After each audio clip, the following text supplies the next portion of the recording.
வணக்கம் Rudra astro TV channel நேர்களே, நான் உங்கள் அன்பான சயின்டிபிக் வேதிக் அஸ்ட்ராலஜர் அஸ்ட்ரோ அறிஞ்சி பேசுகிறேன். நல்லது நினைப்போம், நல்லதே நடக்கும்.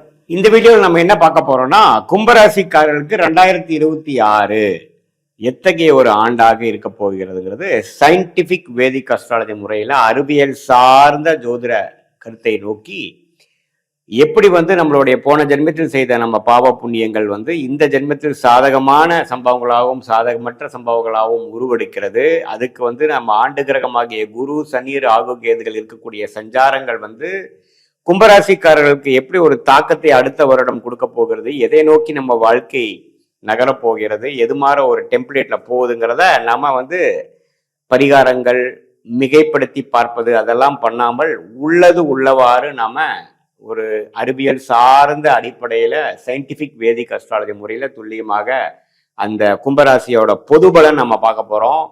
இப்ப பாருங்க, சனி 2ஆம் இடத்துல இருக்கிறார், ராசிக்குள்ள ராகு இருக்கிறார், 7ஆம் இடத்தில் கேது இருக்கிறார். குரு 5ஆம் இடத்துல கிட்டத்தட்ட ஆண்டின் முதல் 5 மாதம் இருக்கிறார். ஜூன் முதல் வாரம் தான் 2026 குரு பயிற்சி வருகிறார். கிட்டத்தட்ட டிசம்பர் முதல் வாரம் வரைக்கும் 11 மாதங்கள் வரைக்கும் ராகு கேதுகள் பயிற்சிகள் இல்லை. ஸோ ஆல்மோஸ்ட் எப்படி ஒரு அமைப்பு கொடுக்குதுன்னு பாத்தீங்கன்னா, 2ஆம் இடத்துல சனி இருந்து இன்னுமே 7.5 நாட் சனி முடியாம பாத சனியாக இருக்கும் பொழுது பணம் ஒரு 100 ரூபா வர வேண்டிய இடத்துல 50 ரூபா தான் வரும். அந்த மீதி இருக்கிற 50 ரூபாய்க்கு போராட வேண்டிய அவசியம் கண்டிப்பாக கொடுக்கும். அதே சமயத்துல ராசிக்குள்ளேயே ராகு இருந்து குரு பார்வையை ஒரு மாதிரி 5 மாதம் பெறுவது எப்படின்னா, சில மனக்குழப்பங்கள், கிளாரிட்டி இல்லாத சில விஷயங்கள், உத்வேகப்படுதல், அதாவது ஒரு டைம் ஒரு இம்பல்ஸா நம்ம ஒரு டெசிஷன் எடுத்து பண்ற மாதிரி ஒரு அமைப்பை கொடுக்கும். அந்நிய சூழ்நிலை, அந்நியர்களை பார்க்கும் பொழுது, பழகும் பொழுது, அவங்களோட நம்ம தொடர்பு கொள்ளும் பொழுது கேர்ஃபுல்லா இருக்க வேண்டிய அமைப்புகள் இருக்கு.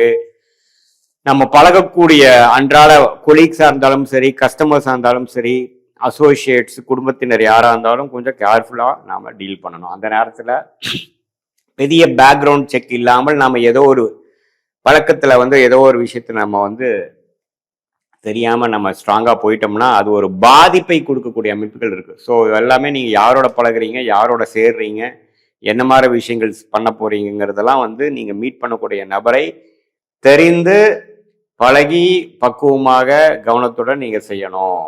அதே சமயத்துல 7ஆம் இடத்துல கேது இருக்கும் பொழுதும் நம்மளுடைய விஷயங்கள்லாம் கொஞ்சம் கேர்ஃபுல்லாக இருக்கக்கூடிய அமைப்புகளுக்கு. திருமண விஷயங்கள் கொஞ்சம் பார்த்து பண்ணணும். இந்த நேரத்தில் திருமணம் பண்ணும் பொழுது காதல் விஷயங்கள் இதெல்லாம் கொடுக்குற மாதிரி கொடுத்து பிரச்சனை பண்ணும்.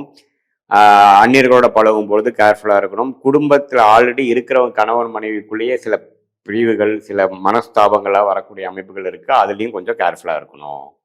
இப்போ பாருங்க, ஜூன் மாதத்து முதல் வாரத்திலிருந்து 2026 குரு 5ஆம் இடத்துல இருக்கக்கூடிய குரு இதுவரை கொஞ்சம் எல்லாத்தையுமே ஒரு அமைதியா அந்த பிரச்சனைகள்லாம் கொஞ்சம் கட்டுப்படக்கூடிய அமைப்புகளை கொடுத்துட்டு இருந்த குரு 6ஆம் இடத்துக்கு குடும்ப விஷயங்கள், உறவு விஷயத்துல ஒரு மேன்மை இல்லாமல் பண்றாரு. ஏன்னா குருவின் பார்வை ராசியிலிருந்து விலகுது.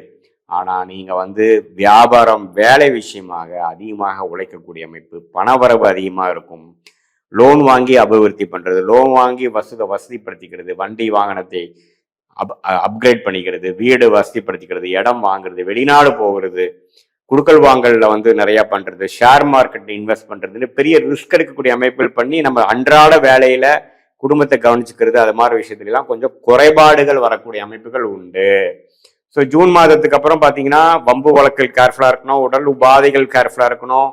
அதே சமயத்துல உங்களுக்கு யாரும் தெரியாதவர்கிட்ட ஒரு பேராசைப்பட்டு பணத்தை கொடுக்கறது,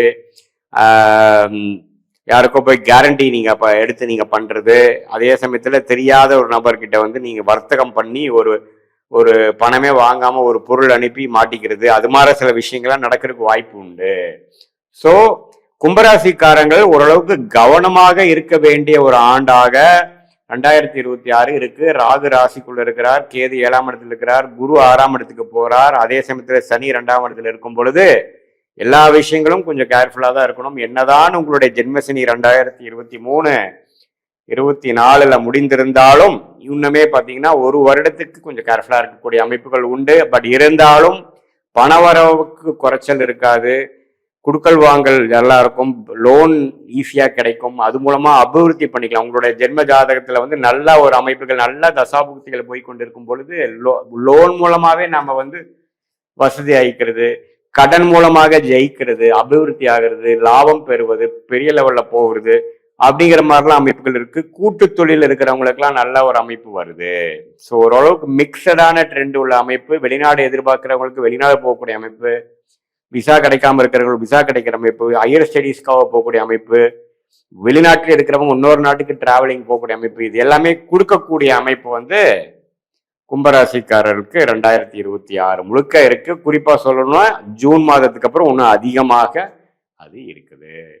இது வந்து ஒரு ஓவராலா பார்க்கக்கூடிய ஒரு பொது பலனை தவிர, உங்களுடைய ஜென்ம ஜாதகத்துல பிறந்த தேதி, பிறந்த நேரம் போன்றவரை வைத்து உங்களுடைய ஜாதகத்தை போட்டு நீங்க எந்த லக்னத்துல பிறந்தீங்க, லக்னாதிபதி எப்படி இருக்குது, உங்களுடைய ஒரு கிரகமும் உங்க ஜாதகத்துல எப்படி இருக்குது, என்ன தசாபுக்திகள் போய் கொண்டிருக்கிறது, தசநாதன் புக்திநாதன் இப்ப நம்ம பேசின கோச்சாரத்தில் எப்படி இருக்கிறாருங்கிறதெல்லாம் ஒருங்கிணைத்து பார்க்கும் பொழுது இன்னுமே துல்லியமான ஷார்ட் டேர்ம் எப்படி, அடுத்த 3-4 மாதங்கள் எப்படி இருக்க போகுது, அடுத்த 2 வருடங்கள் லாங் டேர்ம் எப்படி இருக்க போகிறது, எதுமாற பிராப்தங்கள் கிடைக்கிறது, எதுமாற முடிவுகள் எப்போ எடுக்கலாம், நமக்கு பிடித்தமான நமக்கு யோகமான தொழில் என்ன, வேலை என்ன, எந்த நேரத்துல நம்ம வந்து மாறலாம், எந்த நேரத்துல மாறக்கூடாது, எந்த நேரத்தில் growth இருக்கு, எந்த நேரத்துல சர்வைவ் ஆனா போதும், திருமண விஷயங்கள் எப்போ நடக்குது, ஹையர் ஸ்டடீஸ் எது மாற போகலாம், வெளிநாடா உள்நாடா, ஜாப் விஷயத்துல வந்து கவர்மெண்ட் ரிலேட்டடா, பிரைவேட்டா, வெளிநாடா, வெளி மாநிலமா, அது நம்ம ஊருக்குள்ளேயவா, வியாபாரமா, தொழிலா, எப்படி எது நமக்கு சூட் ஆகும், எது மாதிரி தொழில் பண்ணலாம், எந்த நேரத்துல பண்ணலாம், பங்குதாரர்களோட சேர்ந்து பண்ணலாமா, தனித்து பண்ணலாமா,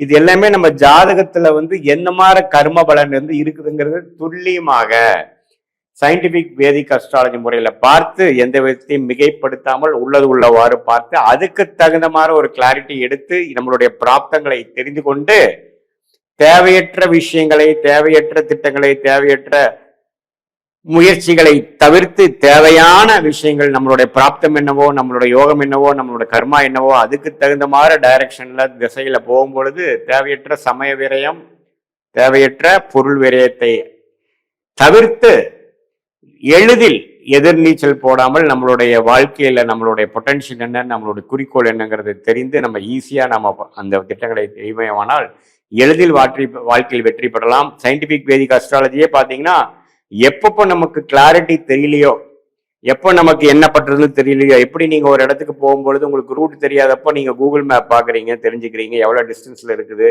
போற வழி டிராஃபிக்கா இருக்கா, எப்படி இருக்கு, வேற மாற்று வழி இருக்கா, என்னென்ன மாதிரி ஆப்ஷன்ஸ் இருக்கு, எவ்வளவு நேரத்துல போய் சேருவோம், எந்த டைரக்ஷன்ல போகணும், எத்தனை லெஃப்ட் எத்தனை ரைட்டு, இதெல்லாம் நம்ம எப்படி நம்ம தெரிஞ்சுக்கிறோமோ அதே மாதிரி உங்களுடைய வாழ்க்கையில ஒரு கிளாரிட்டி இல்லாத டைம்ல மட்டும் பார்த்தால் போதும், எல்லா நேரமும் பார்க்க வேண்டியதில்லை. சயின்டிபிக் வேதிக் அஸ்ட்ராலஜி முறையில் பார்க்கும் பொழுது எதையுமே மிகைப்படுத்தாமல், பயப்படுத்தாமல், இல்லாத விஷயத்தை பெருசு பண்ணாமல், பரிகாரங்கள் அது மாதிரி விஷயத்துக்கு போகாமல், என்ன நமக்கு காட்டுதோ அதுக்கு தகுந்த மாதிரி வாழ்க்கையை நம்ம நிர்ணயிச்சு அதுக்கு தகுந்த மாதிரி நம்ம போகும்பொழுது வாழ்க்கையில் எளிதில் வெற்றி பெற முடியும் என்று சொல்ல விரும்புகிறேன். மீண்டும் மற்றொரு காணொளியில் சந்திப்போம். நன்றி, வணக்கம்.